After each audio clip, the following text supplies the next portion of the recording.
I've got some coffee. And I'm gonna jam. Just hanging out, playing some guitar. I'm gonna do a live stream for you guys.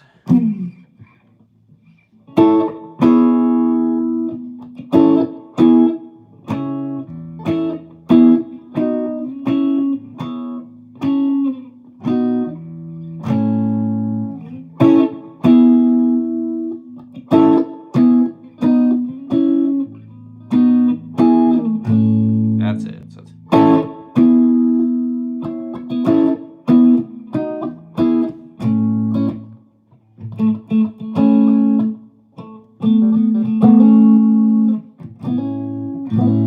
doing that.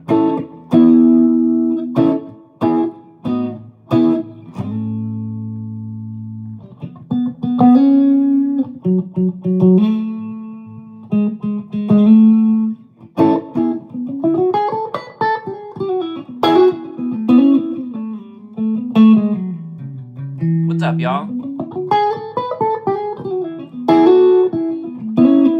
I was jamming with some John Mayer stuff, and I'm just gonna keep doing that while I wait for some people to get in here. Let's jam with it.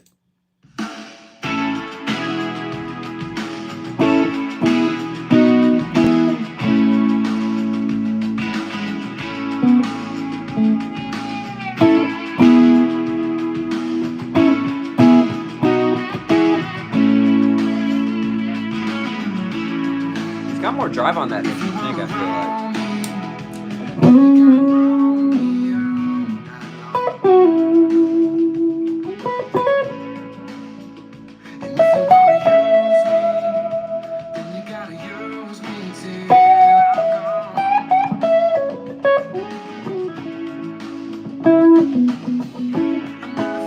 And it changes here.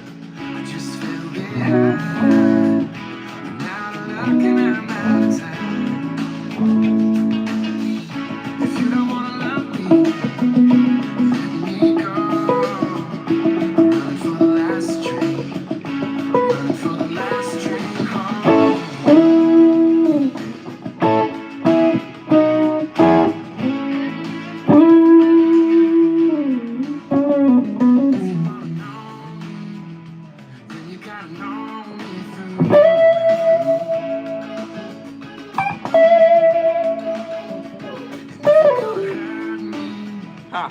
It's funny how it just uses the minor in that, isn't it?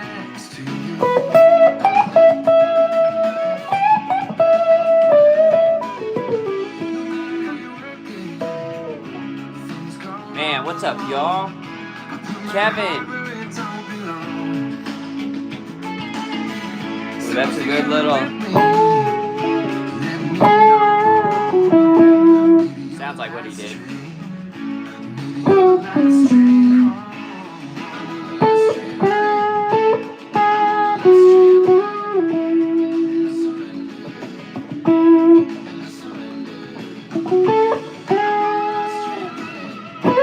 What's he do this?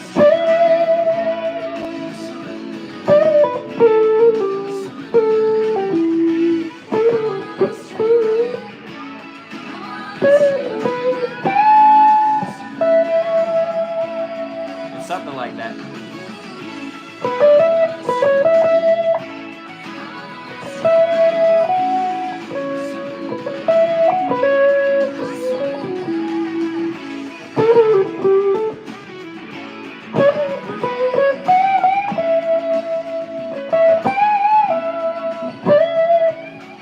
Man, isn't it interesting how he loves to just go like, you'd think just major on that, all that a little bit of it, but he really loves to hammer on that minor sometimes.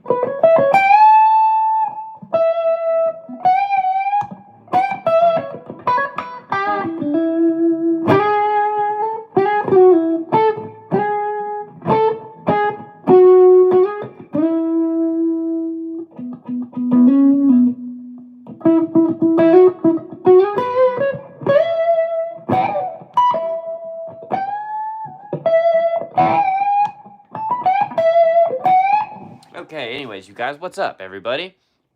Got some questions already coming in. Do you think Mayer should play more like himself with the Dead or keep imitating the Jerry licks? I mean, I think I wasn't a big Deadhead before, so I don't like have the best answer for this. But you're never not going to be able to sound like yourself. So I think it's him mixed with that stuff, and I think it's cool, Kevin. But how much do I play every day, Alex? I play a pretty good amount. There's certain days I'm traveling and doing stuff, and I can't play at all now. But a day like today, I made coffee. I've got time at home. I wanted to play, jam. I've been listening to some of these John Mayer tracks, and I was like, this would be fun to jam with. I haven't really jammed with them.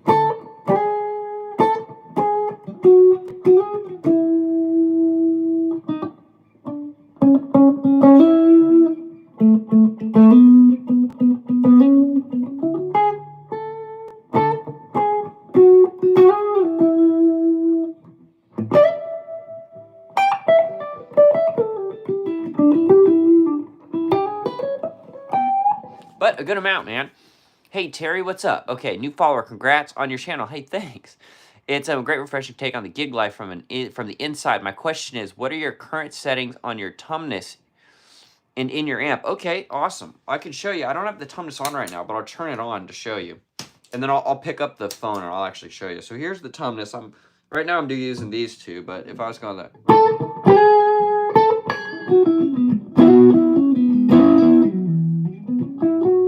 So I love having the drives not crazy, then I can stack them right.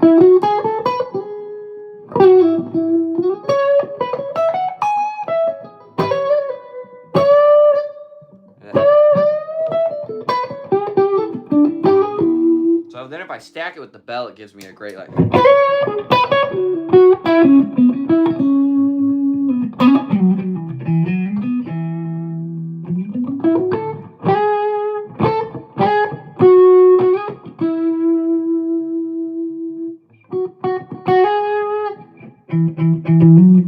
I need to find that last note.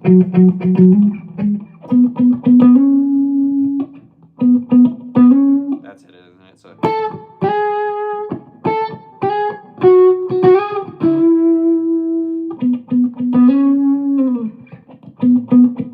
She's going...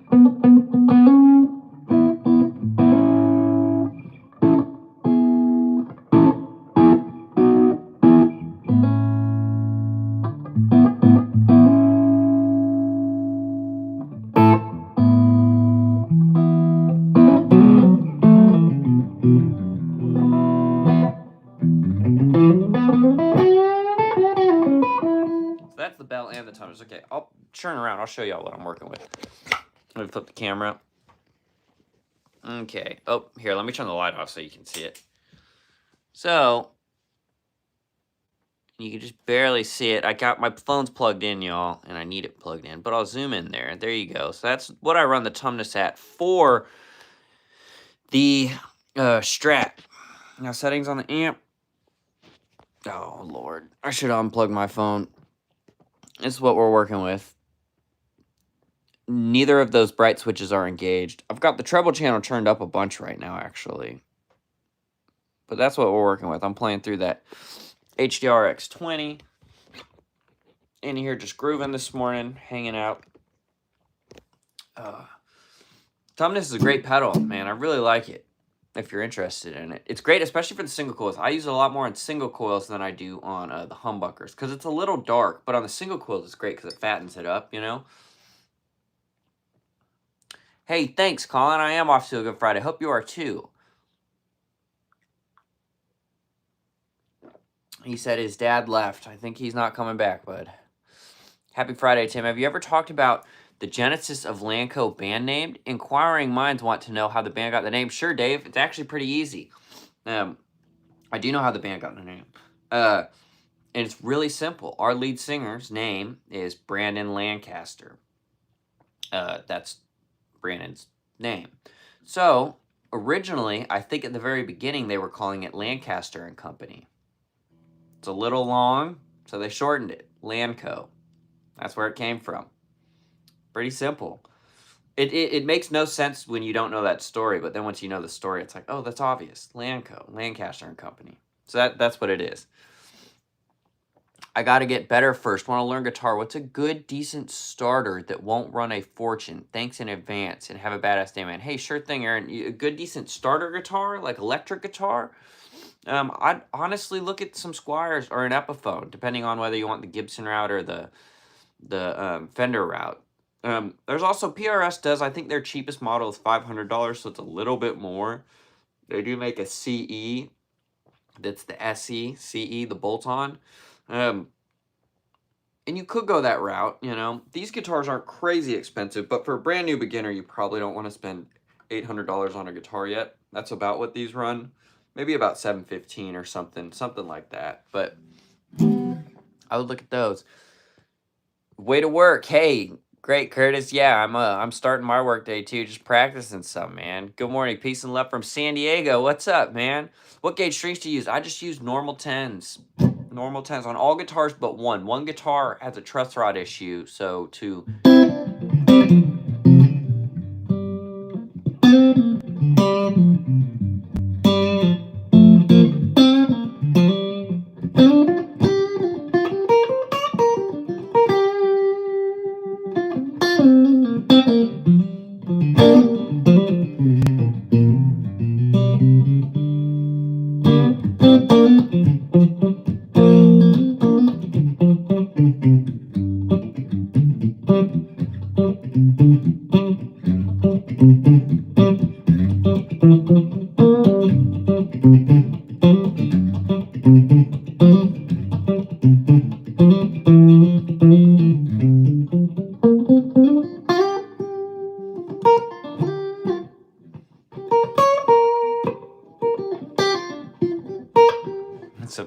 some randomness, but just normal. Hey, bro, what's the weather in Nashville today? Awful early for a musician. It is early, Sean. I'm actually traveling today, not for a gig. I have the weekend off, but I'm traveling to get a dog. We have bought a dog out in Park City, Utah, is where the breeder is, and just so happens my dad owns a place in Park City, Utah, so I'm going to stay there for 2 days, but I'm going to pick up the dog and then fly home with it. So I'm traveling today, but not for music. I'm going to have a couple days off from guitar. Pinch nerve and arm, elbow, shoulder, or something, upper vertebrae junctions out of alignment. Something's going on. Oh no, man. Well, I hope that gets better early. Or I hope it gets better early on. Said, P.S. My condolences on Trump. Love the PRS. Best guitar in the world. Man, Randy, I love these things too, man. I love these things too. Definitely purposely avoid doing anything or being political at all on my channel. Not what it's about. You guys can talk about it in the comments as long as everybody's respectful. But, yeah. I will make no comments either way. That's just a recipe for disaster, you know? That's not what people are here to have me talk about. And, like I know anything. I mean, you know. How do you sweep pick? I'm not a great sweep picker, honestly, man. I'm really not at all. I can't sweep pick at all. The best I could do is like a... Sometimes I'll walk up and arpeggiate like...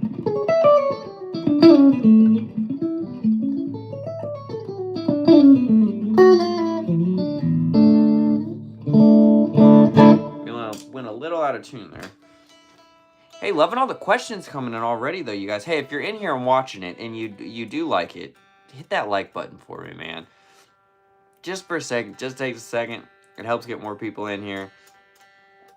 I'm going to keep playing. I'm going to jam to some more Mayer stuff.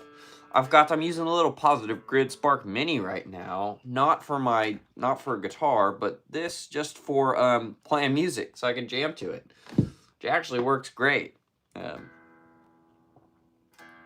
I've got the Spark 2 out in the living room, which I do use. I'll sit out there and just jam in the living room. Hey, thanks I see that like button running up. I appreciate you guys. Let me answer some more questions you guys got, though.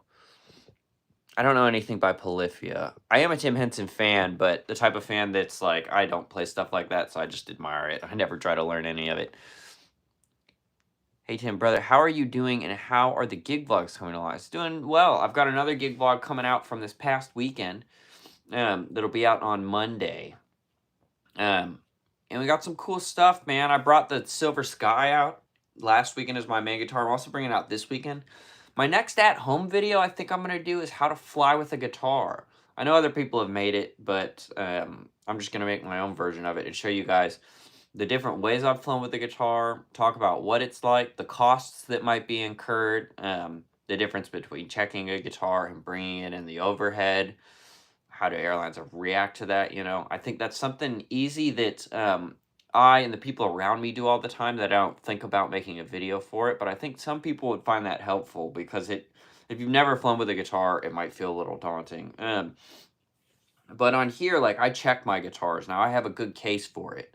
I've got an Enki case, and in the video, I'll have the case out in a couple different cases I could use. So I check it, but I also have brought it on my back, and I've been able to bring it on the plane a lot. I've also had to gate check it before. So, you know, flying with a guitar can just be kind of daunting if you've never done it. So that's another video I've got that I'm working on and just talking about it, showing you guys. You know, some of you already know that, already know how to do it and are comfortable with it, and that's fine, you know, but...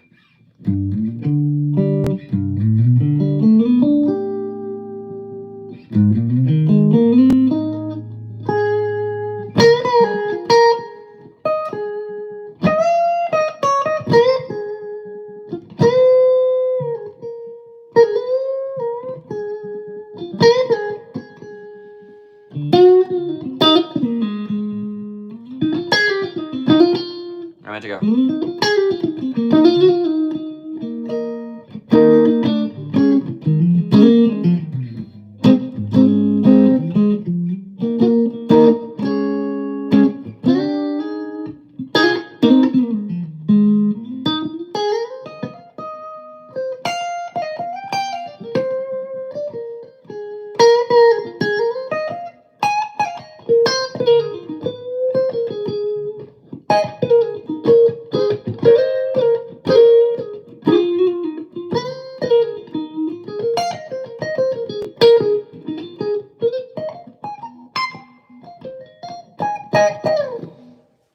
Okay.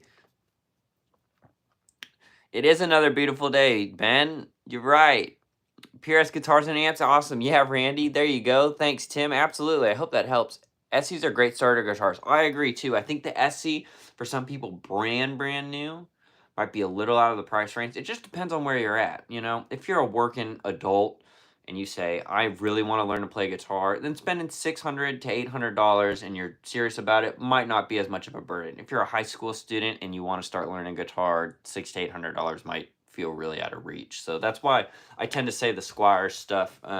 The best advice I can give is to go in and play one. Now, if you're brand new, you might not know how to play it all. So even if you just know one chord, or go in and just feel it. Do the strings feel easy to push down? You know, even if you don't know a chord, just try and push one down. Does it hurt? I mean, it's going to hurt because you don't have calluses, but I'd at least try and put your hands on the instrument. I know that can be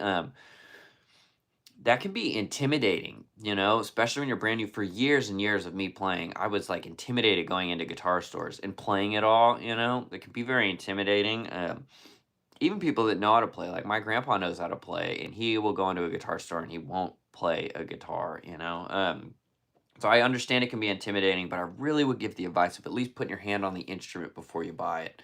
At least feeling it. And I know if you're brand new, that can be kind of hard because you don't know how to play.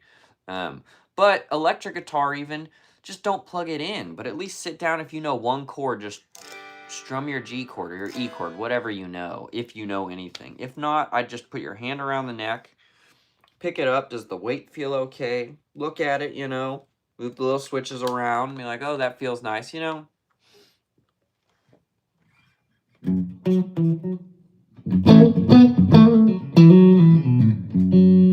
I was doing some research on the Marshall Studio Vintage 20 head, and some in the comment section said that the PRS HDO may have be a better bet. You love it, Tim? Yeah, Ben, I'll tell you what, I do love it. And it's maybe a cheaper bet. It's 20 watts also. And man, I love this thing. It's really good. It's really good. I use it on the new Lanco record.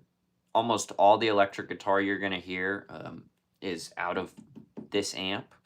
And I was in a beautiful studio with all kinds of amps, vintage amps, this and that, and I still kept coming back to this. Now, I think some of it, too, is because I'm used to this and I know how to set it right where I want for my different guitars.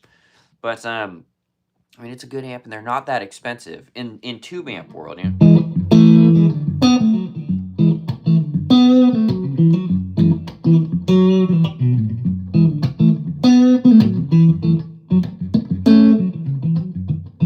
I'm gonna take it.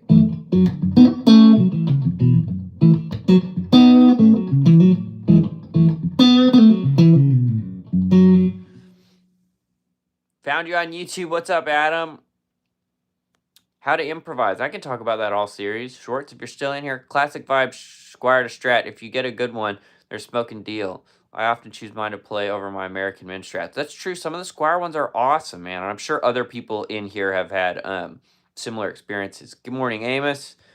Sean, good for you. Dogs are the best. Who will be watching it while you're on the road? I've got someone I live with that'll watch it. If we're both out of town, their parents live in town.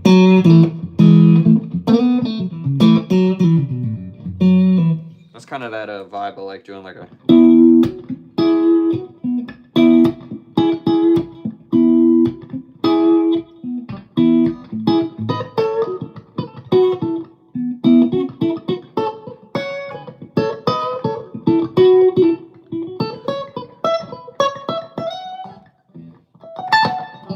I'm ready to go.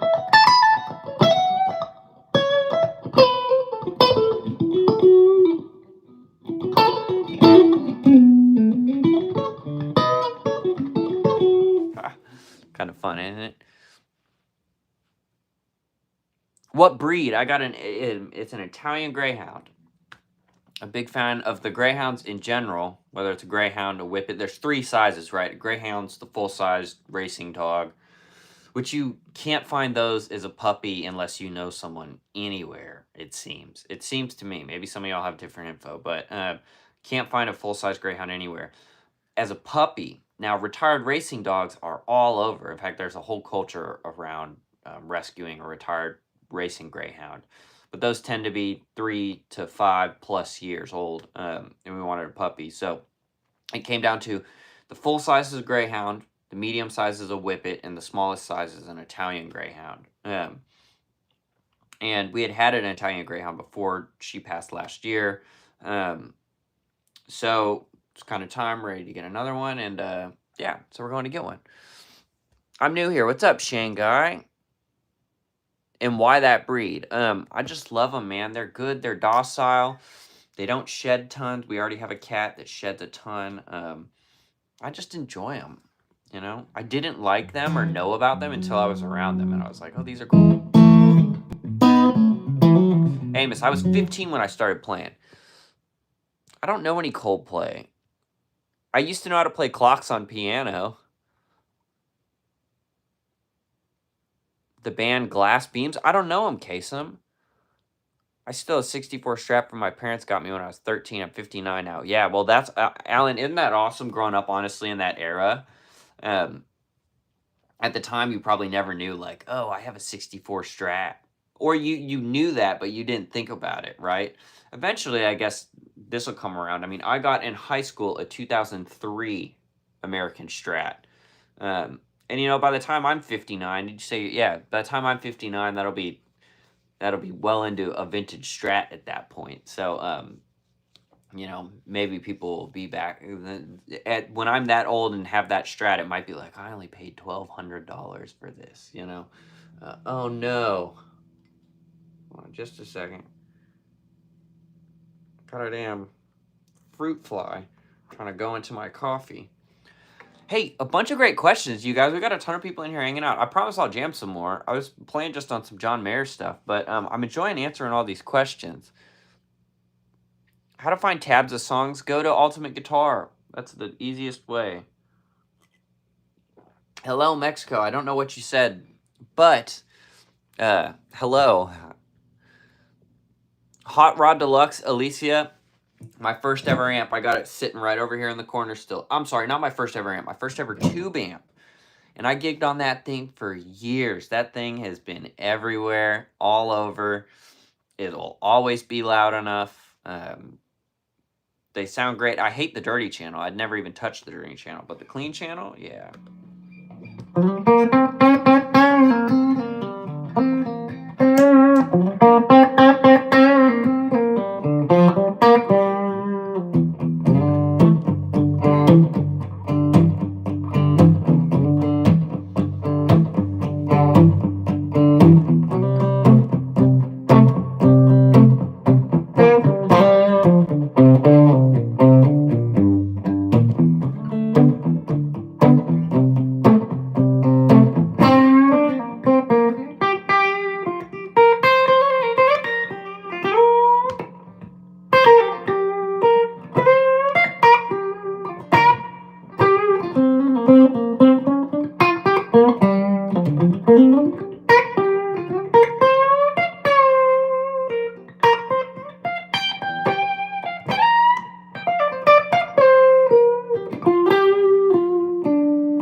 You guys, I'm enjoying doing these vertical streams. I'm noticing I get a lot more new people in from the vertical stream. So if you are new here, welcome. A lot of times, normally I'm hooked up to my computer. I do it horizontal. The back-facing camera, it's a little bit better quality, but people aren't finding it on shorts and on their phone. So I've noticed doing this, even though the quality's lower and it's up and down, I get a lot more new people. So if you're new, welcome. If you're interested in subscribing, I just talk about guitar and, you know, being a professional musician, playing guitar in Nashville, taking you along on gigs, stuff like that. I've got some cool stuff coming up, you guys. I'm going to try and do a gig vlog. It's actually just a vlog, I guess. It's not a gig vlog. We're going to the CMAs here coming up in a few weeks. And I'm going on the red carpet, and we're doing going to the award show. I'm not playing it all, but I really want to make a version of like my gig vlogs and take you guys along to that, even though I'm not playing. So I guess it's just a vlog. But I think some people find that interesting. What's it like to go to the CMAs? What's it like to do the red carpet thing at it? All of that stuff. So I'm looking forward to that. But okay, hey, you guys, I got a bunch of questions. Let me answer some questions. Subscribe since your first vids. Hey, thanks, GLG.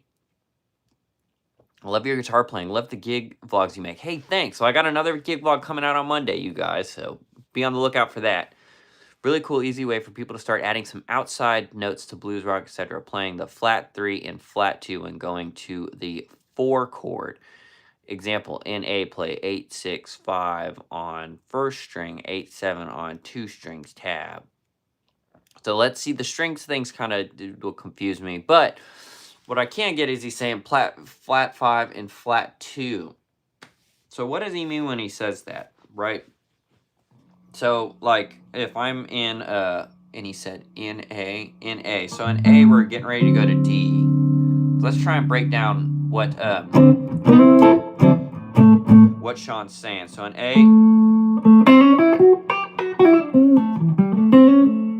so the flat 3, obviously.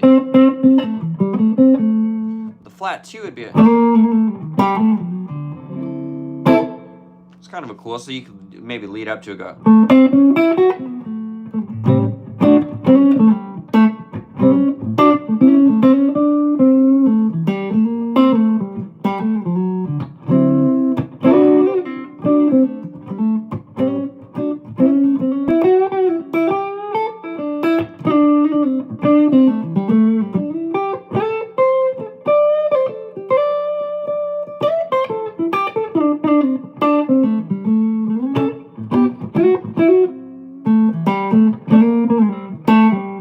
feel like the phrasing for that flat 2 thing would be like.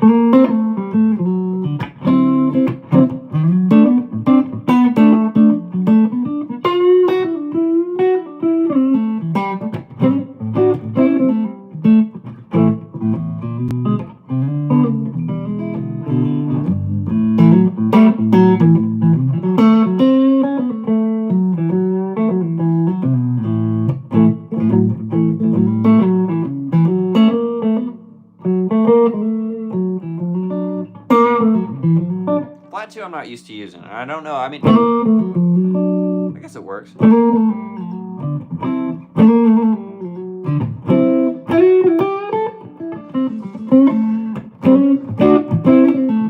Or the flat 2 be up top.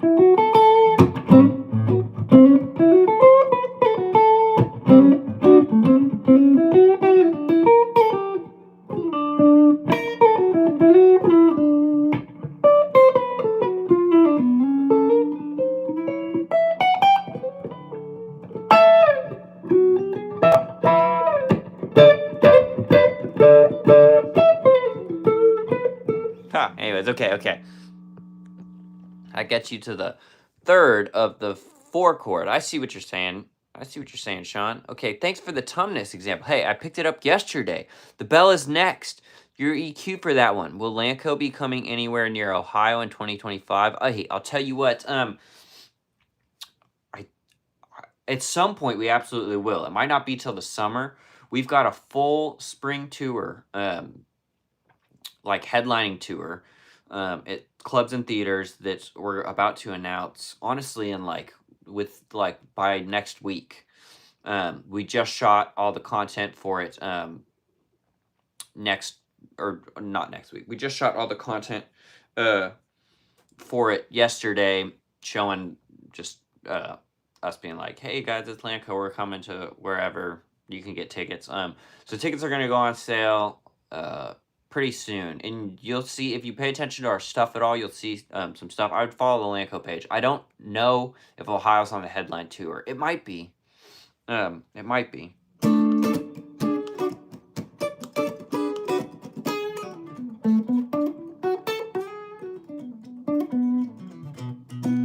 Sounds good from Java.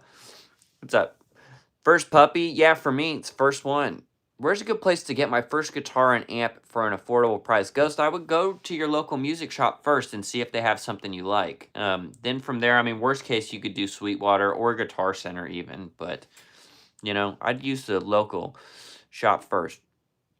What are the scales that I know? I mean, I don't know. I know lots of scales, but most of the time, you're using a version of the major and minor mixed together.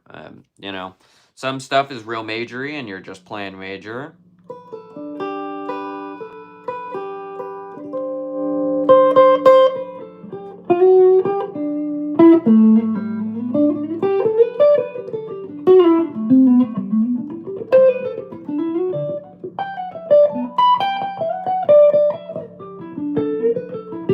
It's mostly just major. Some's just minor.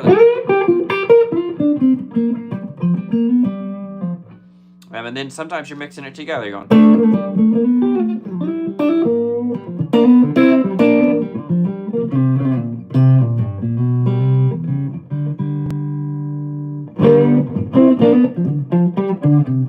Are you a Tommy Ballin fan? I'm not sure I know who he is, Rick. Fast breed. Must need lots of exercise. They say walk your dog every day, whether you have one or not. Yeah. That is true. Walking's good for you in general. We've got a good backyard. It is. I'm excited about it. I've owned one before. It was a senior dog. It wasn't mine to begin with. And like I said, she passed last year. But, yeah, so I'm kind of used to it. But, hey, Scott. Good to see you again, Scott, too. Bought a 79 Strat Natural Ash in college. It's still in mint condition. How cool, man. I'm really jealous that, well, I say jealous, you know, because right now those are the hot things. Like I said, by the time I'm in my 50s, hopefully the 2003 Strat I've got, right, the 2002 G&L, these great American-built guitars. I've got a 2001 0015 Martin acoustic. You know, so by the time I'm 50, those will be well into vintage instruments. And those, I might be saying the same thing then. But right now, it's like, oh, man. I wish I was born back then and could have been like, yeah, I got a 60s and 70s Strat. Oh, you guys, I really need to heat up my coffee. I don't want to leave you, though. I got the PRS Mark Holcomb. How do you like the Mark Holcomb, Henry? I played a couple of those. They're nice. You guys, I love these vertical streams, honestly, are great. I get a lot of new people. Hey, I say it again. If you haven't hit the like button, hit the like button for me. It helps it out. But I get a lot of new people in here. I like meeting and hanging out with some of you new people. Love all my classics. The members, too. Thank you, as always. I was in town a couple weeks ago and took a day trip to Tennessee Caverns. I've never been there. I have not played the Caverns, and I haven't gone to a show there. I've got a bunch of buddies that have played that venue, though. So I'd like to at some point. My dude, Sean, who also has superpowers. That's funny. Watch for you and crowd at CMAs. Yep, I won't be on stage or anything. And there's some outlets that'll probably broadcast the red carpet. Might be on some of those things. You know, it just depends. We won't be in like the spotlight main interviews, but we will get interviewed. I mean, all the red carpet is, hey, thanks for the likes too, you guys. All the red carpet is we'll take pictures and then it's media interviews, and we'll be talking about the new album and just, you know. So different ones are different. At the ACMs, the red carpet was kind of like a long 90-degree U. You know, you go down one side and it's all pictures initially. Like this is what the red carpet's like. Walking in, you walk in, there's two groups of a bunch of photographers, like a bunch, like 20 plus. It's that classic thing where like everybody's taking a picture and it's like, hey, look over here, look over, you know. And the last time we did this was my first time ever going on any type of red carpet. So the room's all lit up, it's all decorated and shit. First two stations are people yelling at you, and a lot of red carpets, and it'll probably be this way. Right when we walked in, too, there's like the main people hosting it standing there that are like live on television, and they're bringing up, like, Lanco's been up there before, but not since I've been in the band, so they're bringing up, like, a couple people behind us was Reba. So the first thing she does is gets up, and then she's being interviewed by, like, the main live TV people at it. We didn't do that, and most artists don't do that. Those are for, like, the biggest stars going to these things. So the first couple sections are pictures, media outlets. It's a ton of them. It's the classic thing you see of, like, 20 plus photographers all, like, saying, look over here. So you just stand there and there's a bunch of flashes going off. You go to the next station, it's the same thing. Then you have a PR person that takes you from media outlet to media outlet. And you go up to these people, and it's Jennifer from E! News. And they give them a little card that has bullet points of, first off, it says Lanco, so they know who they're talking to. It says Lanco. And then it'll say, new song out, new band member. It'll have like talking points. And then they'll do an either video interview. Some people are doing it with phones. Some have multiple cameras and lights. Some people are just audio for a radio station. And you just go around kind of like a little loop, and you interview with each of those people. And with Lanco, there's 5 of us. Most people, that's the thing. It's like I was always a guitar player, and just as a guitar player, man, like if you play guitar for Luke Bryan, you don't go on the red carpet. It's just Luke Bryan. Lanco's unique because the whole band's the artist. So the guitar player, me, is walking around out there too, like I have any business being there. Man,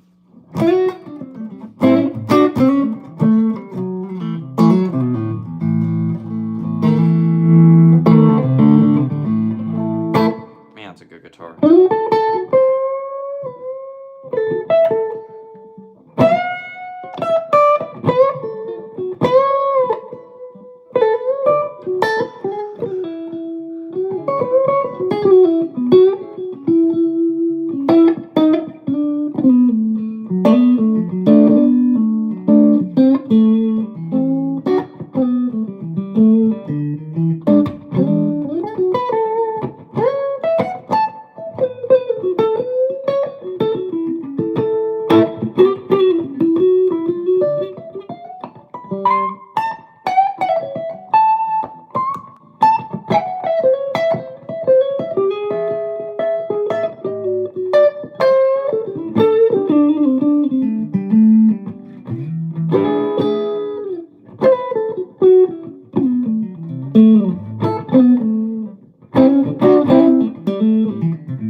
little distracted. I know I'm missing a bunch of comments and stuff I'll keep. But anyways, I'm going to try and do a vlog of the red carpet thing and the award show. Like last time at the ACMs, you could see me during the live cast. Now, I'm just in the audience, but I was also wearing a shirt that was easy to pick me out. So going back and watching the stuff. Also, like last time I did this at the ACM Awards, I'd never done a red carpet. I'd never gone to an award show. I'd never done any of this stuff. So it's in like an arena. So obviously there's people, there's all general admission tickets and stuff, and there's people all in the stands or in the, and we got in there and I didn't think about the fact like, oh, we're going as an artist. So we just kept walking and walking, and I kept getting closer and closer to the stage. And eventually we're at like the ground level and getting pretty close to the stage. And I'm like, damn, we're like sitting like up here. And I think we were like 7th row at the ACMs. So it's I was on the broadcast because of that, but it was pretty cool. I had fun, man. We played last time. This time we're not playing at all. Just going, promoting the new album, getting back in the scene. Anyways, okay, I've talked a bunch about this. Let me answer some of your guys' questions. People are probably like, bro, I don't care about this. Hey, Tim, when you play on side gigs, do you always play on Broadway, or there are other places around Nashville, Curtis? I play both. Broadway, and there's just everywhere is a little club or bar that has some type of music. I have a pit bull. Oh, he's a Frisbee dog. Great family pet if you keep them inside and make them part of your family. They need lots of love. I've heard that before, Scott. Can you read sheet music? Mike, I cannot. Do you desire to / any advantages? Mike, if I was playing on lots of like TV type sessions, movie scoring things, that's the world I hear. Live, any type of live theater stuff, that's the world I hear of. You need to be able to sight read, and you're given sheet music a lot, and there's a very specific part. None of my job or anything I do requires any type of sheet music. The thing I need to know is basically the Nashville number system, but I don't know the solo from Wave on Earth. I'm sorry. Good question, Mike. Yeah, I hope that is informative for some of you guys. Great lessons from this guy. Hey, Adam, thanks, man. I really appreciate you. It's good to see you on here. This is where I've been. Not TikTok. I'm all on YouTube now. How old is the new pup? I think the brand new dog is going to be 10 to 12 weeks old. I can't remember exactly. But what's up, Wizard? Hey, everybody. Hey, thanks, Jack. Okay, let me get down. Oh my gosh, I've missed so many comments, you guys. Tommy Bolin was a guitar player from the 70s. Okay, Spectrum album. Okay, so I need to check out the Spectrum album. What's my favorite solo? Wolf, I don't know, man. I was listening last night to like some Covered in Rain by John Mayer. Let's like look up, right? You guys know that? That's a classic. When he breaks it down too. What a classic. Oh, my positive grid died. Damn. I don't even think I know how to play Smoke on the Water.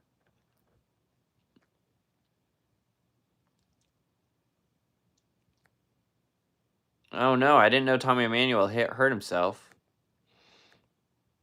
I don't know Cliffs of Dover. The most I know of Cliffs of Dover is going to be just this, where he's doing.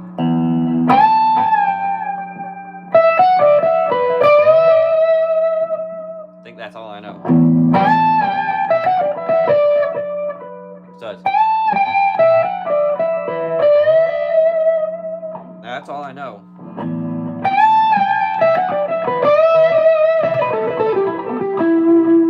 I don't know whether.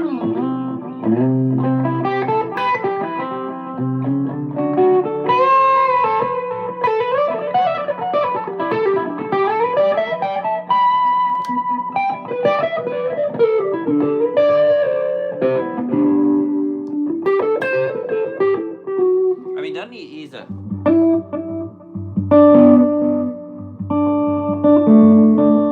What's the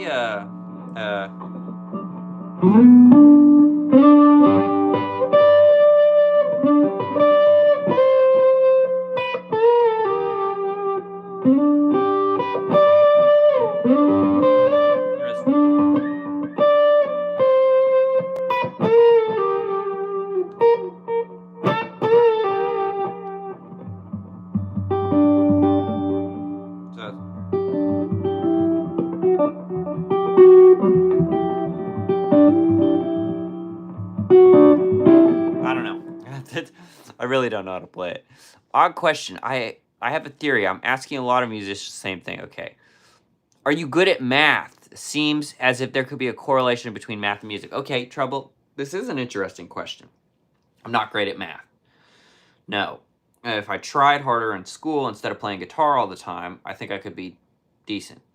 But I did go to school for computer science, and I've worked as a programmer for a good amount of my life. I did native iOS and Android. So iPhone apps is what, once I started actually working, was what I was working on. And I noticed there's a ton of people that are programmers that are also musically inclined. And I don't know if it just uses the same part of your brain or something. Programming is incredibly creative. It's just like music. If you don't know it, it's just like if you were reading Spanish and you don't know Spanish, it's not going to make any sense. But as soon as you know some words, you can start picking it out. Programming is the same way. In programming, there's so many ways to get to the same end and so many different ways to do stuff. It really is a creative thing. Now the world is changing. Will people be hard typing in code in 10 years all the time? I think that's going down less and less because ChatGPT or any of these other applications can just build you something. And I don't think we're very far away from you being able to just type in an app idea and it can make you a full working thing, and then you massage it some. But anyways, I have noticed that correlation as well. Bunsky, hello. Any favorite George Jones songs? Good question. Let's see. I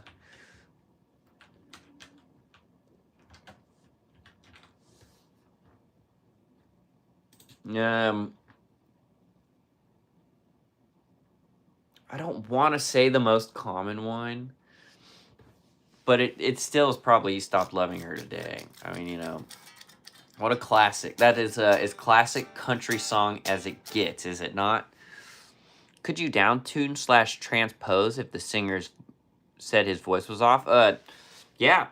I mean, that's why we use the number system, because all the time, they're saying, okay, I want to play Tennessee Whiskey, but normally I'd play it in A. Let me turn off some of this extra garbage on. Oh, I got the delay on too.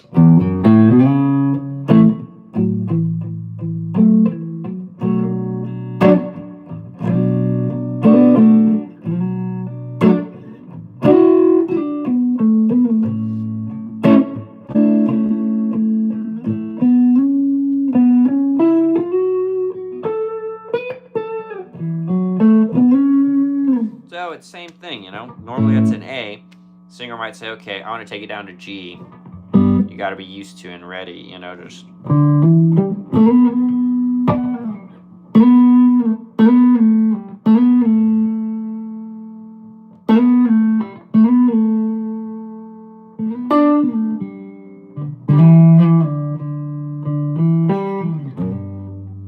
Used to spend my nights out in a barroom.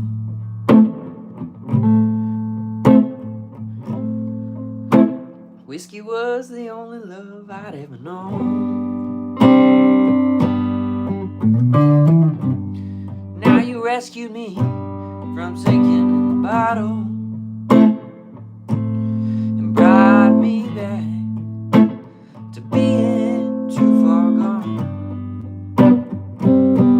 'Cause you're as smooth as Tennessee whiskey. You're as sweet strawberry wine. Oh, I accidentally went there. Don't want that flat too. Yours warm is a glass of brandy. Honey, I stay strong on your love all the time.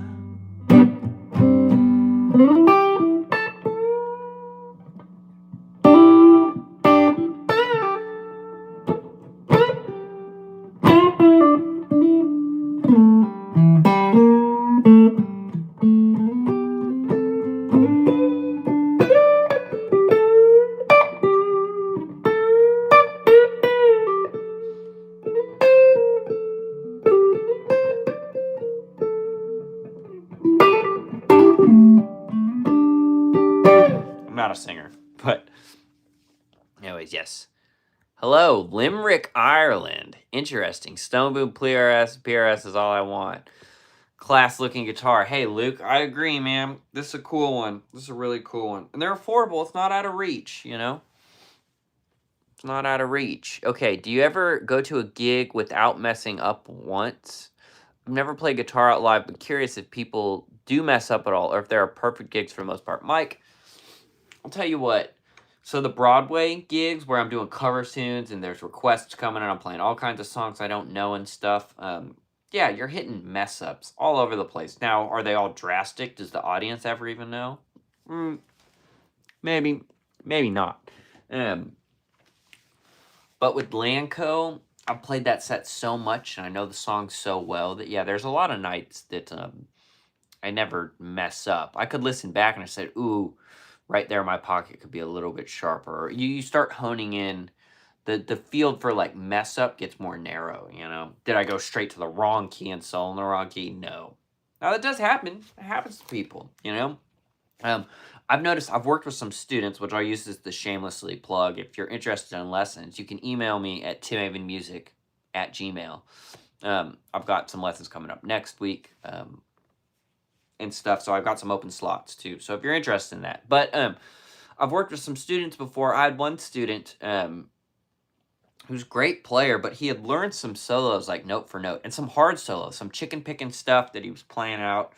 And he could play the solo note for note, but he was struggling with, he'd go out live and get in the heat of the moment and start play his solo, and he's playing something note for note, and he'd get off just a little bit, and then it'd derail the whole thing, you know, which I think is really common, especially if you're learning a bunch of stuff completely note for note. And that's where improvising comes in. When you are comfortable improvising and improvising over a wide variety of music or whatever type of music you're about to play, then, you know, I'm seldom playing songs note for note. And if I did mess up, if we're in D, I can improvise in D all day long. And then what's the context? Is it D major? Or am I doing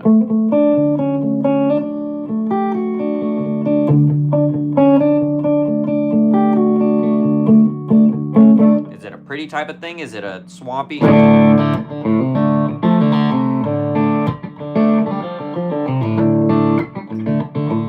know, or is it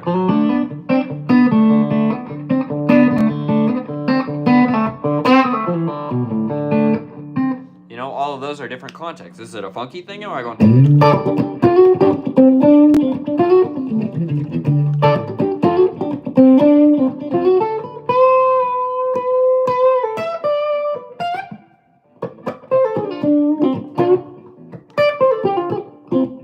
I meant to go.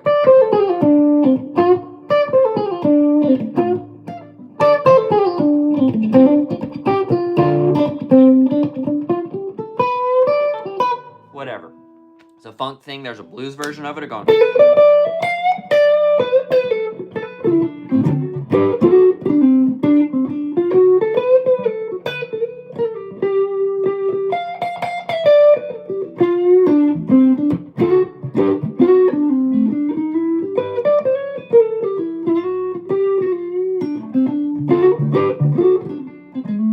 If I play it a little bit better, but either way. So my point is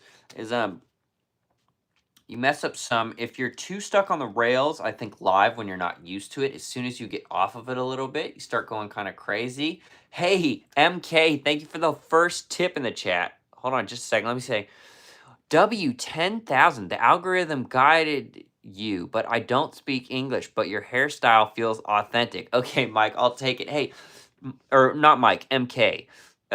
What is W10,000? What type of currency is that? Hey, thank you, though. First tip of the day, you guys. Boom. Let me come in here and like it. I'm glad the hairstyle guided me. This is straight out of bed. Yeah, and we were talking about improvising and stuff. So I think some of the key not messing up live is once you're really comfortable working in and around keys and songs and different styles, especially if you're playing different styles, you know, it helps a lot. Because then the mess up I just keep going, you know? Even like in here, you guys hear me? Like I'm on here technically kind of messing up all over the place or whatnot, but I just keep going because I'm just sending it right here. I'm just jamming, having fun. We're hanging, talking. So anyways, okay. Let me get a bunch of questions I just missed. Gotta bounce. Hey, Mike. Great seeing you. Is that an Animal Crossing themed guitar? I don't think so. You have a request? What does perfect even mean?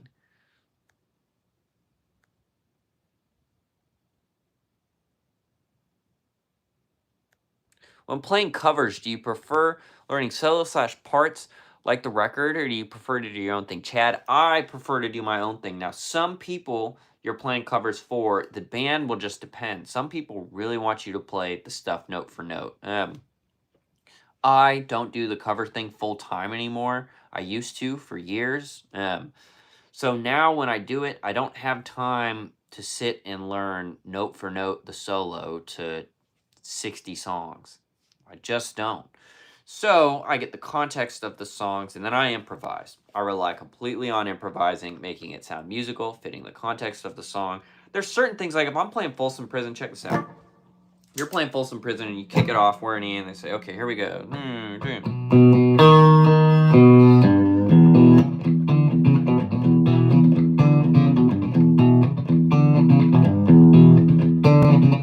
Get to the solo and he's going to do a little.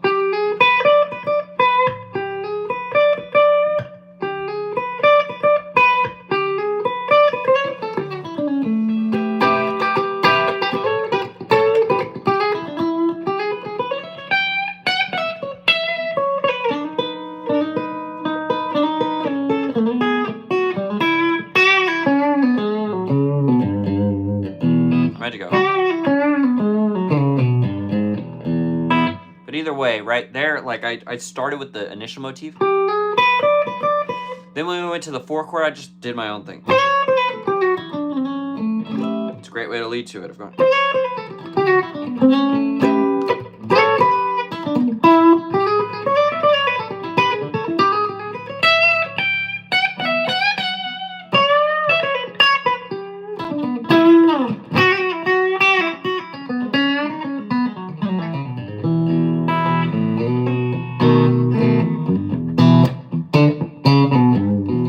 All that to say, I pretty much improvise. There was a point where I was learning more solos, but the cover stuff was all I was doing, so I had the time because that was like my job, you know.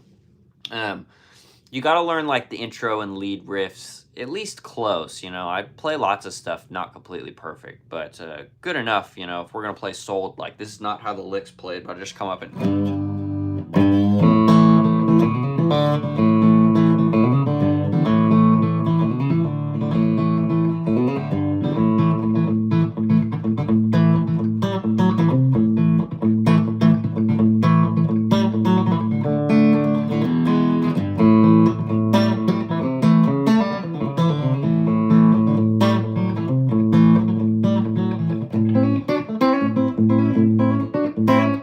Ha.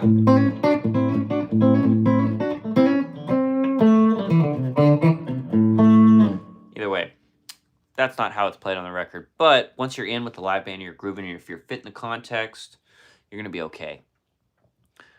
Shane Sutton, I don't know. Mr. Vague, great to see you as always. Good morning. Surf Green, Dr. Always with the best comments. I don't know any Master of Puppets. Stevie Ray Vaughan? Okay, Stevie Ray Vaughan I could play a little bit of. I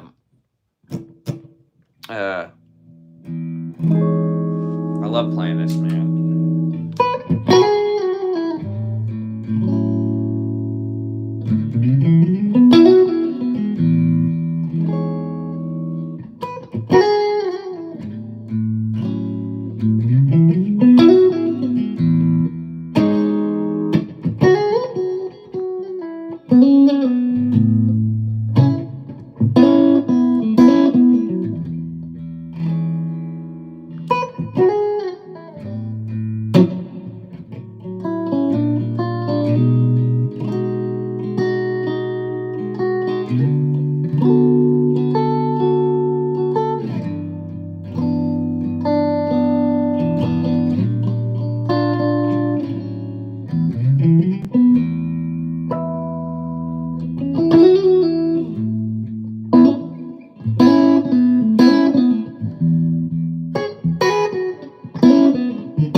messing around. But thank you for the gifted, AJ. Dude, you're the best as always. I just saw someone put that. AJ, so AJ, I found out when I'm doing it vertical like this, it does not notify me you did that. But I'm seeing fast EA turtle, fast turtle. I'm not fat sea turtle. I'm noticing he's a new member. Welcome to it, AJ. Dude, you're always the best. Literally single-handedly growing this community for me, and I love it. Thank you, Lenny. Yes. Oh, I'm so sorry I don't speak Spanish, or I'm not sure. And excuse me if that's not Spanish that you put in there. I just can't. I don't speak whatever language that is. What's one thing you learned that helped you the most with your overall playing? Daniel, I think a huge breakthrough point for me was the cage system. Before the cage system, I could play, and I knew my pentatonics everywhere. So if you were like, we're in C major, I could go.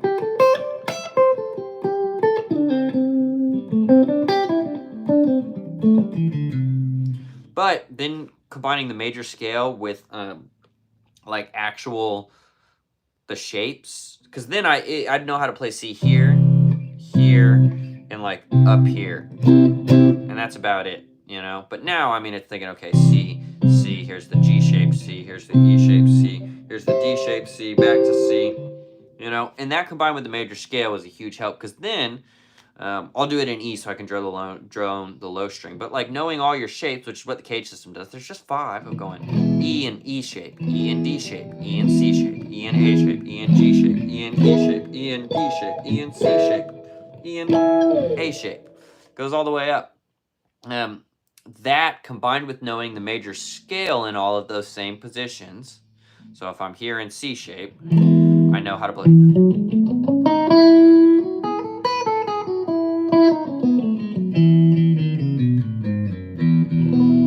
So that's what allows me to drone the low E string. And if I'm just thinking E major, I can go.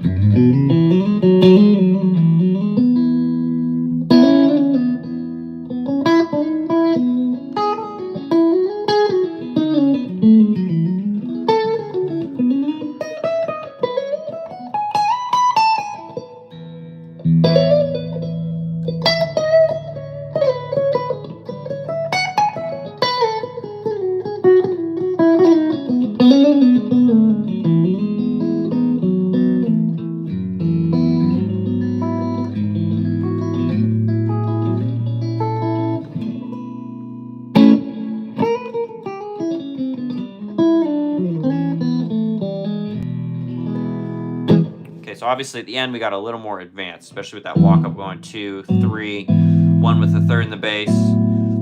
That's like a 6 major 7/4 type thing. Got that half diminished 4, then up to that 4 with the 5 in the bass. Great leading back. That's more complex, but the initial stuff is just me playing the cage system and the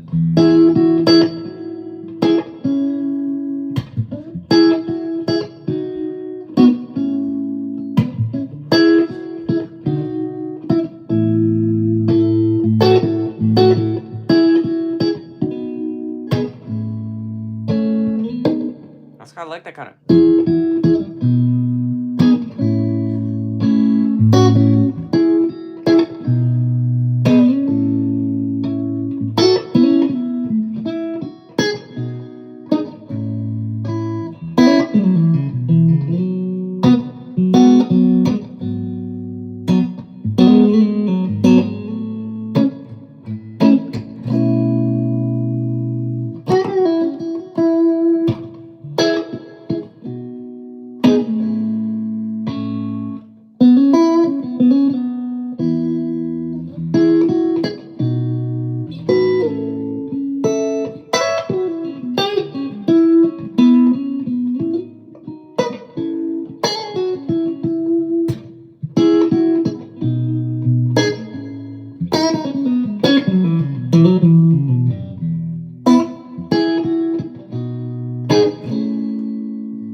Hello, I'm a beginner and I needed some tips on how I should proceed with things. If anybody could help me out, that would be really great. Well, if you're a brand new beginner, and what was your name?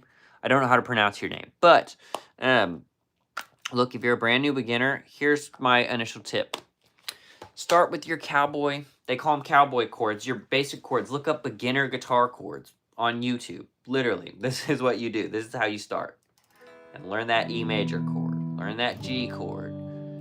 The D chord, the A minor chord, you know, there'll just be a video of a bunch of beginner chords, you know, and just start plugging away, start getting your hands on it, start looking and making that E chord sound good, everything rings out, make that G chord sound good, make that D sound good, make that D minor sound good, you know, so I would just start there. That's a great way to initially start.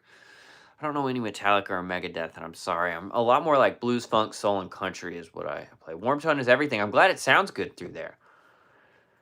History Learning Center, check it out loud, and you don't know what you mean. Autocorrect on check-in desk-in. Wow. Sawyer, I'm not going to lie. I have no idea what you were saying there, but I don't know any Polyphia. I do like Tim Henson, but that's above my pay grade. I used to think Johnny Cash was faking his guitar playing until I learned he was keeping tempo on the low E. Yeah. Lewis, sounds gorgeous. Hey, thank you. Hi, hello. Love One Direction. Okay, right on. Sawyer, hello. Do you know Life Without You? Oh, dude, I haven't thought about that song in a long time.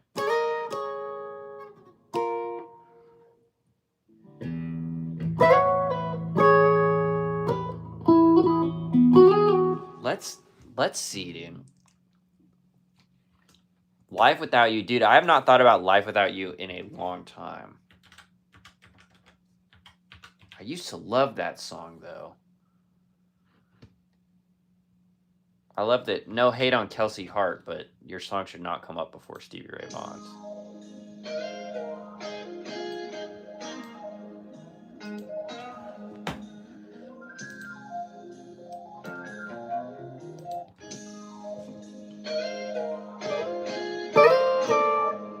So.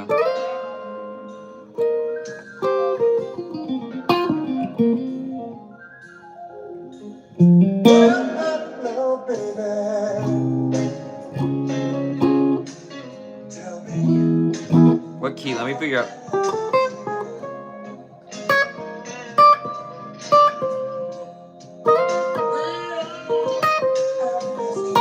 That's not it, though, is it? All right, let's figure it out.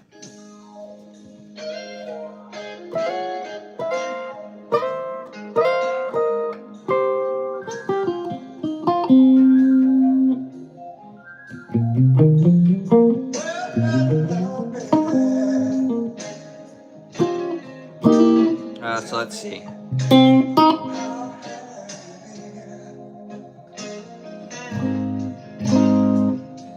Okay.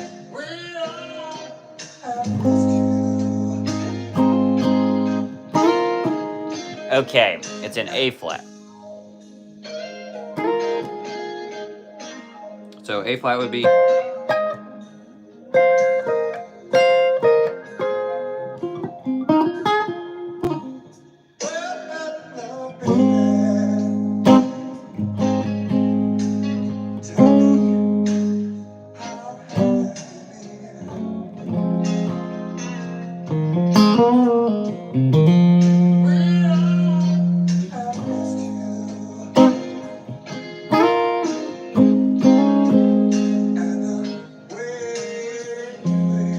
Going 1-6 right there.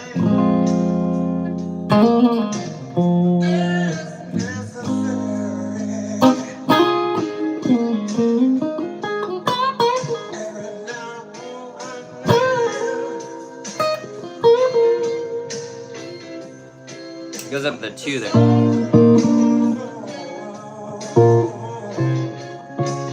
4.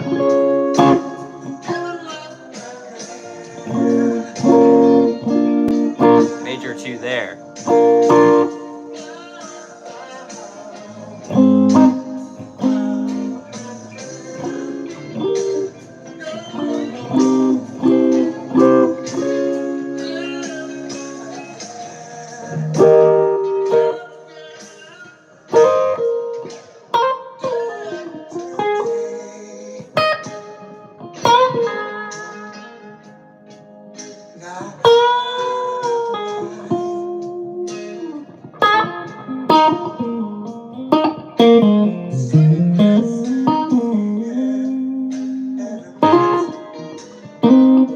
probably does that.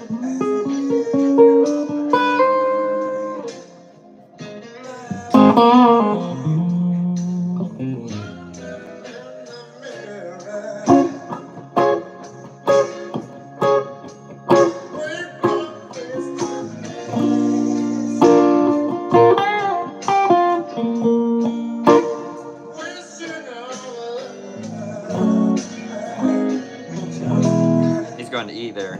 No, he's not. I don't know what he's doing there.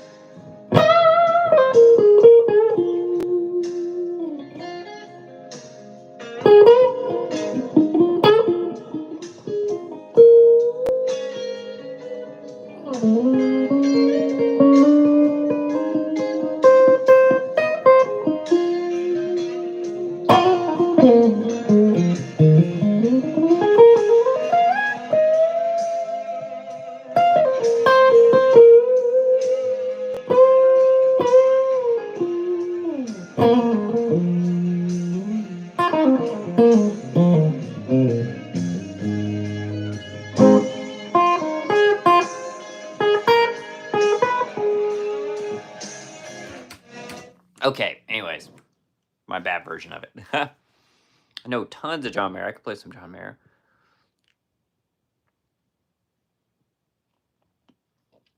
He said, what's the third mode of the harmonics minor scale? No idea. I mean, you can figure it out. What's harmonic minor?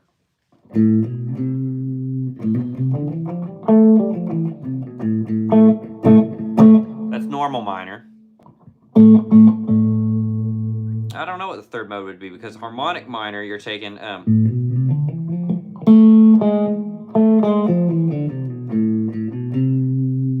think it's still Ionian. I don't think it changes. I think it's still Ionian. It's just a major. Because the only difference in the harmonic minor is that major 7. And that's great when you're using it over. If I'm going.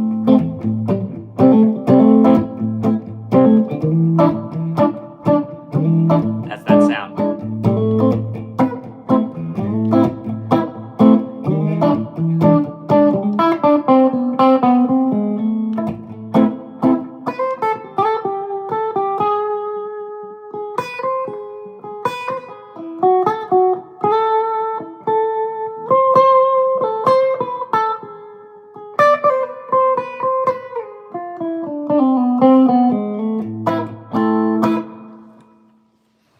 But see, same thing, right? Like, you don't have to, for a lot of music, like, you don't have to know that. You know what I mean? Saying, okay, harmonic minor, we're going to a 5 chord of a minor chord. So it's 5 of. So I'm thinking I'm going to the E, dominant 7. The major third in that E is the what makes it harmonic minor.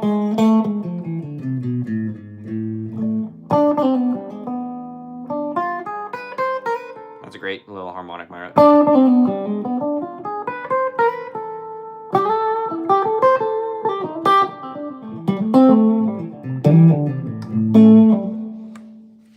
But if you're asking that, you probably already know it, and you're just trying to see if I know it.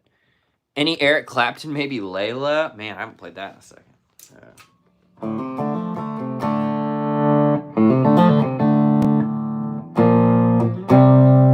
How's it?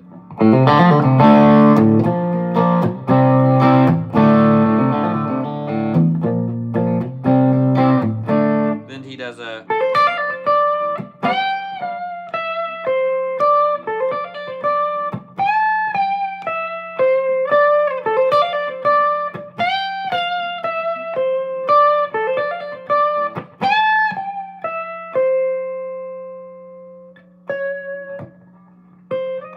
What?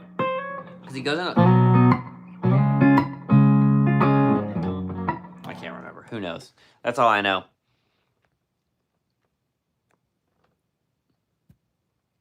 Good morning, Snack. What's up? Could you give us an example of the Nashville number system? Sure. Okay, I'm happy to do that. Let me read a couple more comments.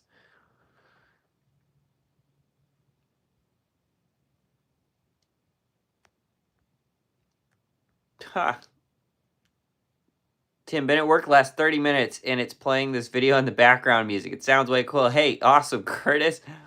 I'm glad you're getting some enjoyment out of it.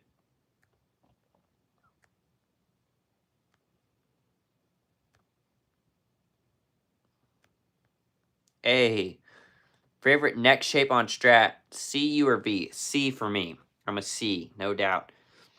Hey, Reach, thanks for it. Hey, for the guys and gals new that just got the gift to members from AJ, I'll post after this a members-only post that has a link to the Discord. Excuse me. So if you want to join the Discord, okay, someone was going to say, oh, you're talking about the Nashville number system. Yeah, let's do a really easy example. Nashville number system. This is something really common. You're up on stage, the band's getting ready to play a song, it's been requested, you don't know the song. The bass player says to you, like, hey man, I know it. It's a 1-4-5 chicken picking kind of thing. It's in A. Just follow along. Okay, that's a real life example of something you'd hear on stage. It's like, okay, here we go. So I need to know 1-4-5 is the progression. That means we're going to the 1 chord, the 4 chord, and the 5 chord, which is a standard blues. You know it already. When I play it, you'll hear it and know it. But so in the key of A, I need to know what my 1, 4, and 5 are. Now, if I play an A major scale, 1, 2, 3, 4, 5, 6, 7, 1. I go 1, 2, 3, 4. Okay, D is my 4 chord, 4, 5. E is my 5 chord. So if he says 1, 4, 5 chicken picking kind of thing in A, I'm gonna go whatever. 4. Move into the D. Back to 1. 5.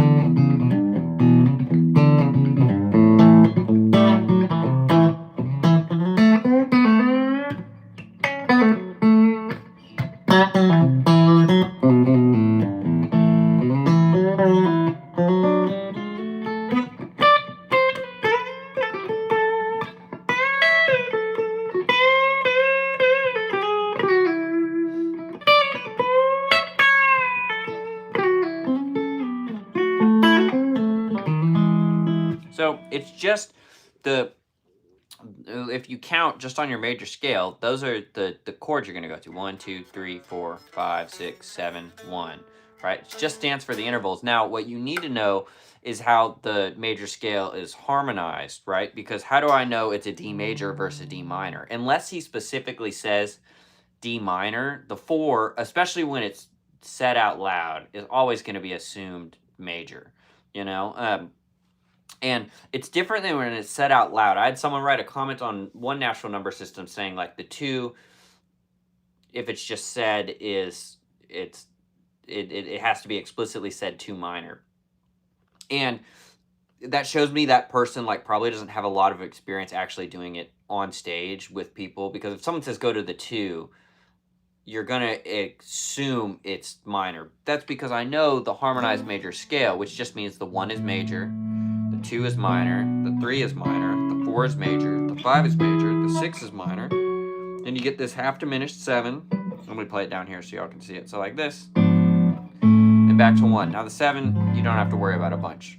So there's some caveats to it. When people say, a lot of times you don't hear 7 on stage, you hear flat 7. So I'm going to say we're going to the flat 7. When 7 7s, we're going to the 2, unless they say it's a major 2. You're going to assume it's diatonic, which means it's as the normal thing goes. So I know that 1, 4, and 5 is A major to D major to E major, because the 4 and 5 in a standard diatonic major key is, they're both major. The 5 chord, but then you've got to take the time of, then there's context that comes into it, right? Are you playing a dominant chord for the 5? Probably a lot of times, especially if you're playing any type of country music. If you're playing blues, they all might be dominant. That's a flat 7, right?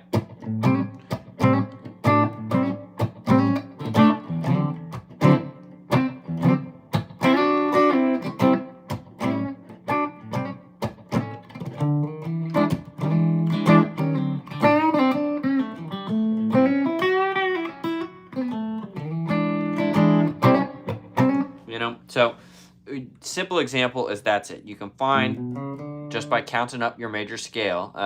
And then you just got to memorize, and you can look it up, harmonize major scale. And that's just learning the 1 is major, 2 is minor, 3 is minor, 4 is major, 5 is major, 6 is minor, 7 half diminished, don't let that freak you out, and then back to 1. And a lot of times in country music, you're playing the flat 7. So if I'm in the key of G, normal 7 would be F sharp, you know, but a lot of times you're going like,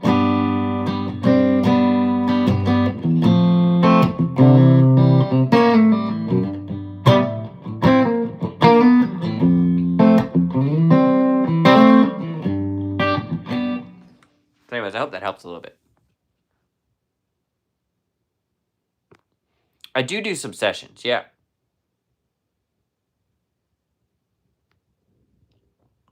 I hope that helps. Hey, thank you.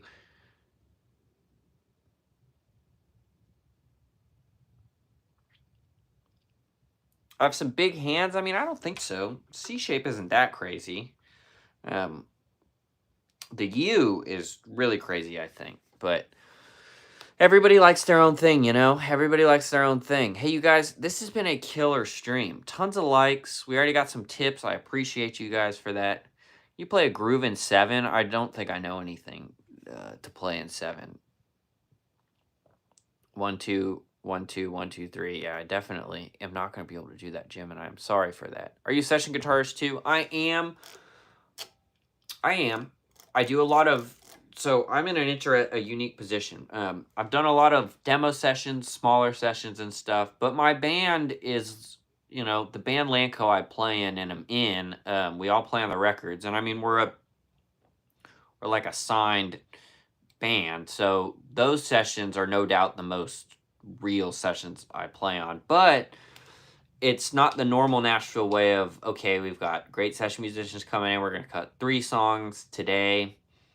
Lanco, we work slower, move slower than that. We're taking more time. But it's because all the band members are playing on it. You know, any country act you listen to, almost exclusively the band members are not playing on the album. There's definitely exceptions. But you listen to Luke Bryan, that guy you see up on stage is not probably playing any of the guitar on his albums, you know.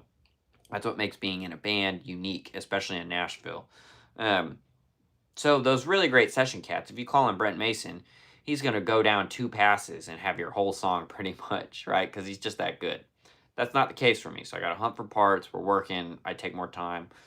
So I do a good amount of session work, and I've gotten to do some really high, I mean, the top level session work, but with my band. You know, so I wouldn't call myself, there's other cats on here. I'm thinking mainly of Justin Olander. I can't remember how to say his last name. It's on YouTube. Some of you guys might have seen his stuff. He's a real session cat. Nicky V's another guy that's a real session cat. Those guys are like real session players. I'm a session player inside my band.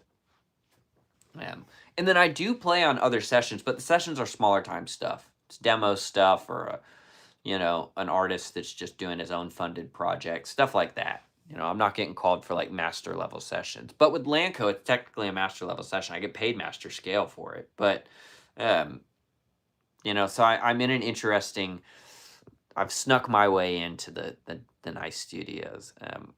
I don't think I'm playing a show on New Year's Eve. I don't think so. Hello, Rafi. Am I saying that right? From Malaysia. Good to see you. Does Lanco have or allow other musicians to sit-ins? Curtis, do you mean for the record or like on stage? On stage, I can say pretty much like absolutely not. Just because it's not like a cover band thing. We have a set show that's moving a certain way. I'm trying to think if we've ever had someone come up and sing with us. We did one thing where for the benefit concert, they wanted the opener to sing like Tennessee Whiskey with us. Or no, we did Take It Easy, not Tennessee Whiskey. And he sang, but yeah, no sit-ins. Now, studio-wise, none of us play pedal steel. There's some pedal steel on this new record. So there we called in a session musician. And he sat down and cut pedal steel on like 3 songs. So there, like, none of us play it, and we wanted it, so we hire a studio musician. But live, definitely no normal sit-ins, you know. To be honest, I've I've gotten up on stage a couple times now with Chris Jansen, where the whole band's come up and we've sang some. I've done that a few times. So I could see a world where, like, we're with Old Dominion and the guitar player wants to come play a song, or we want the guitar player. You know, that hasn't happened yet. Or like the Brothers Osborne. Both of them know them decently well. And I feel like, and the guys really know him. The guys know him better than I do. But like TJ's super nice, and I know TJ. John, not as much, even though John's the one I'd love to know. But I can see a world where it's like John come sit in, and I just let him solo because he's so damn good. But yeah, if that's what you mean, no.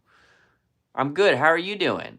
On stage, okay, Curtis. And there's the answer to your questions. On stage, yeah, definitely not. There's just no world.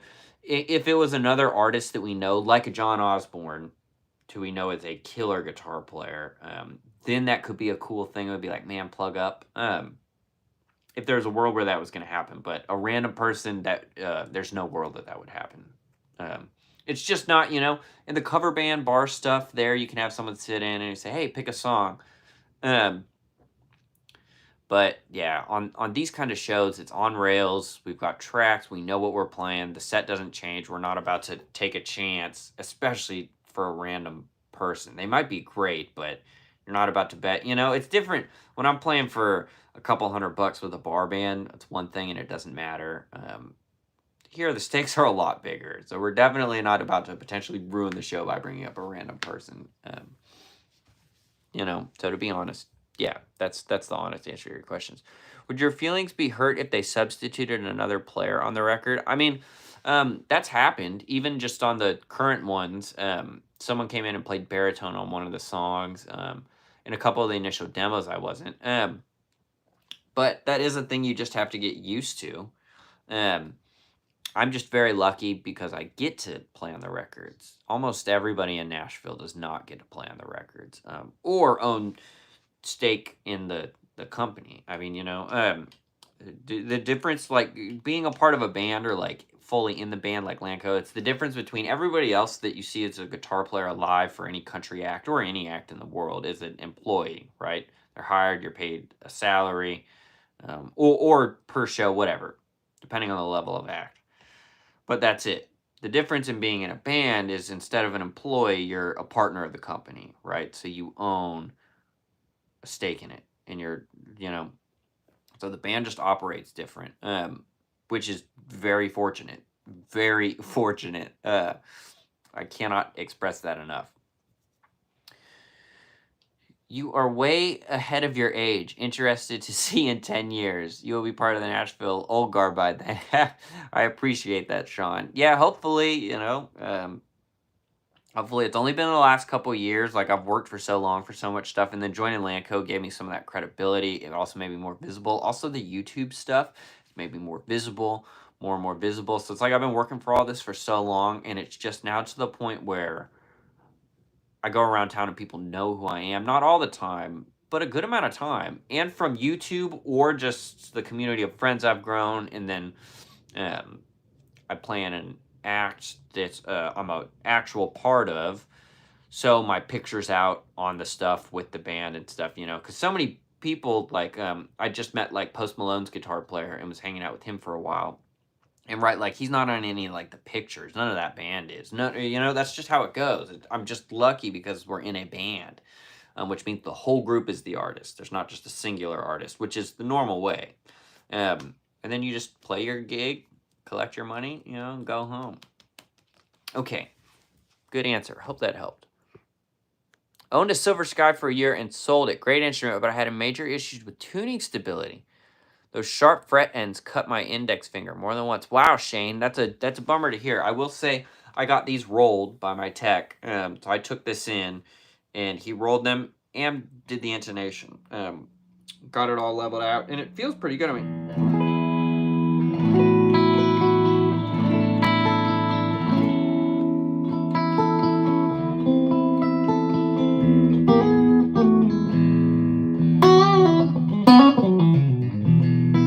sides feel great.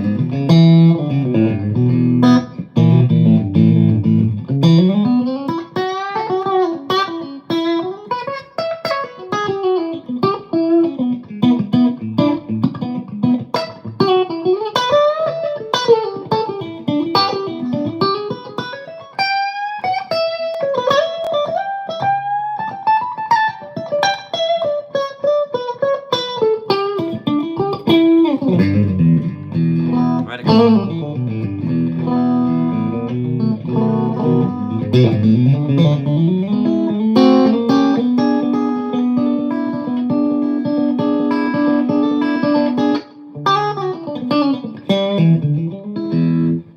Anyways, amps first modelers. I'm amps all the way. Amps all the way. It is a good guitar, but of course not a random person, but another musician at Lanco level. I could see that happening. It hasn't happened since I've been in the band. Except for that one time I told you about where the venue really wanted us to have the opener. It was a benefit thing too, sing with us. And he did. And he did do great. Also, in that case, we could listen to the opener before, heard him sing, say, okay, this guy can obviously sing. So let's bring him up. We'll do the song. We did take it easy. And he did great, but... James, hi Tim, have you ever used the HX Stomp XL live using the amp sims or only as multi-effects? Only as multi-effects, James. I think one time on Broadway a long time ago, way before Lanco or any of this stuff, my amp died like 2 songs into a 4-hour set. And I had to go direct in. And I have better patches set up now. At the time, I hated every bit of it. It'd probably be better now, but I'm always amps. I've always got it there as a backup in case that happens, but... I'm amps all the way.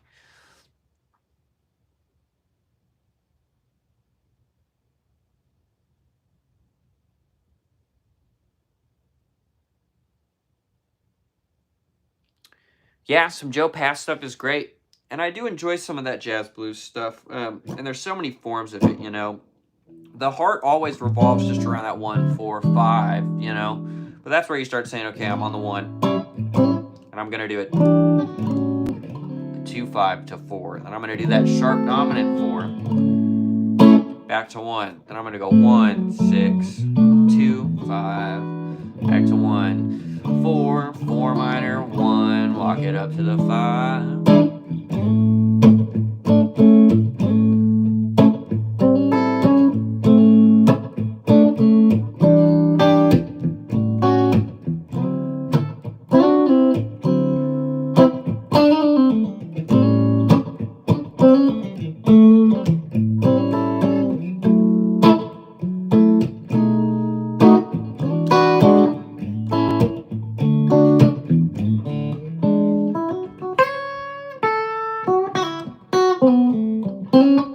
Then a great lick over this. It's going. It's a great way to lead down to the 4. You go.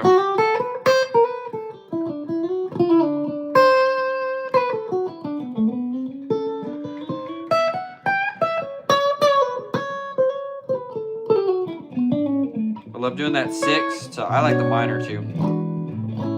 It's a great progression.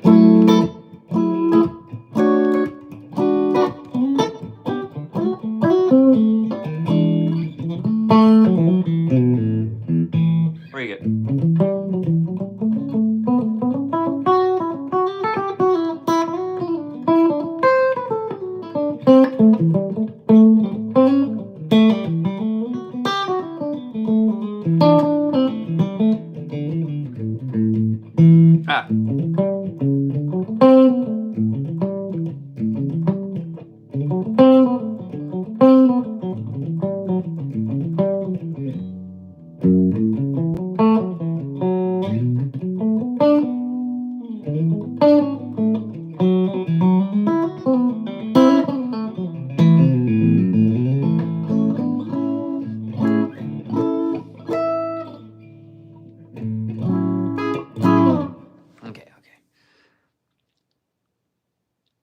Does Lanco have staff songwriters who use outside songs?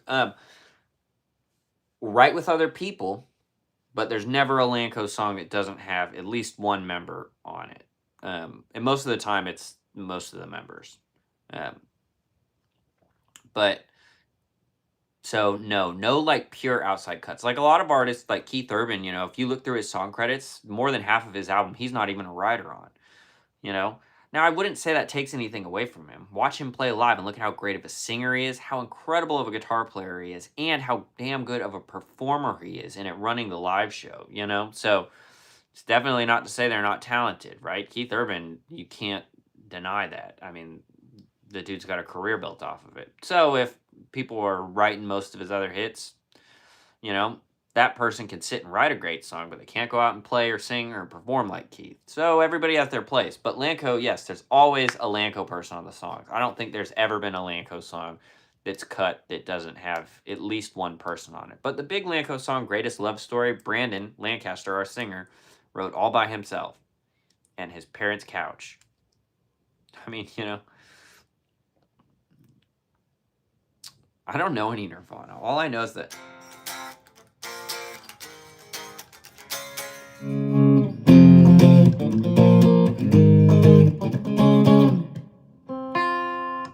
that's all I know. You the boss. Hey, Alex. Thanks, man. Bro, I have a question. I recently bought an acoustic electric guitar sized 41. Feels like it's too big. Does size matter? I am 21 years old, mate. Okay, I don't know what sized 41 means.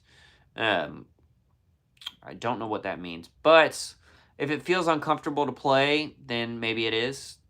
If it feels uncomfortable. But I would just go with what feels comfortable. You might get used to it if you just bought it and you're getting used to it still. How do you think guitarists end up working for other big musicians like Post Malone, like you mentioned? Great question. It's spending your time in town. You need to live in a place like this where you're around and meeting people. And eventually you meet enough people, your name's thrown around, you've played enough gigs, you've played for all kinds of people, your network expands. And like Luke was talking about, he was playing with a different artist before, and his name was just thrown into a hat at one point with the Post Malone stuff. And he said with Post Malone, they came out and scouted him at multiple gigs and watched him play with his current artist multiple times without telling him they were there, which is an unconventional way to do it. A lot of times in Nashville, you get a call and say, hey, so-and-so recommended you. We're having auditions on the 3rd. Would you like to come audition? That's a very consistent way. But how you get a gig like that is being in town, playing tons of gigs. You got to start somewhere. So you start with a bar band, a cover band, then you meet some people, then you start playing with a small artist on the road, then play with a little bigger artist, then another artist, then that artist is playing some opening shows. You're meeting other members of the band you're opening for. You're talking to people. You take that guitar player that's on the bigger gig that you met out for coffee. When you get back in town, pick his brain some. Okay, now he's buddies. Now that guitar player got a new gig, and he says, hey, I remember Tim. Let's ask Tim if he wants to fill in. Then that guitar player never comes back to the other gig. All of a sudden, that gig is yours, and that just keeps happening. So, how you do it is by meeting people. It's boots on the ground. It's talking to people. It's hanging out all day long. That's how you do it. Guitar is so hard, and it's the classic thing. If it was easy, everybody would do it. And it's not to say having a normal career. I'm not knocking any of you guys for having a standard career. But regardless of what the normal career is, it's just a lot easier. A lot of times, it's so much easier. You can finish college, finish your technical school, finish whatever, and then you have your resume, and you start applying. And you go to a bunch of interviews, then you get hired, then you start working your way up. There's nowhere to drop your resume off here for this. It's all, and that's what makes it so hard. There's a lot of people that are really great players, but you know what? You don't get the gig because you're a good player. It all relies on how good are you socially. Can you go out and make connections and hang out with people and weather the storm? Like, I've been in town a long time, and I've been really fortunate with the people I've gotten to work with in the position I'm in now, but it's because I made connections. I was playing all the time. I got my chops up. I learned the game. My name is known around town now and stuff, like that just starts to happen, and that just continues to grow and grow and grow. But that's how you get gigs like that. And that's why being a musician and a musician at that level and playing on these kind of gigs is it's really hard. If